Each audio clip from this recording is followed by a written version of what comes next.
এর আগের পর্বে আমরা দেখেছিলাম যে সমুদ্রের কিছু তলদেশে বাস করা ভয়ঙ্কর রাক্ষস। তো আমরা এটার সেকেন্ড পার্ট নিয়ে চলে এসেছি। সো ফ্যাক্টবাজ বাংলায় আপনাদের স্বাগতম।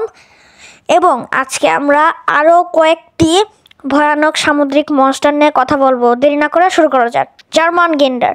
কোরআন অনুসারে এটা নাকি পৃথিবীতে আছে এবং সেখানে এটাও উল্লেখ করা আছে যে এটা সমুদ্রে দেখতে পাওয়া গিয়েছে এবং এটার কোনো প্রাকৃতিক শক্তি নেই। সে নিজের গায়ে কামড় দিলে তার শক্তি বৃদ্ধি হয় এবং এটা নাকি কেউ কেউ বলে যে এটা নাকি কাল্পনিক একটা রাক্ষস, এবং যারা এটাকে বিশ্বাস করে তারা বলে যে এটা নাকি পৃথিবীতে আছে। এবং কয়েকজন বলে যে তাদের ডুবে থাকা জাহাজ থেকে ফিরা মানুষেরা বলে যে তাদের জাহাজে এই প্রাণীটি আক্রমণ করেছিল।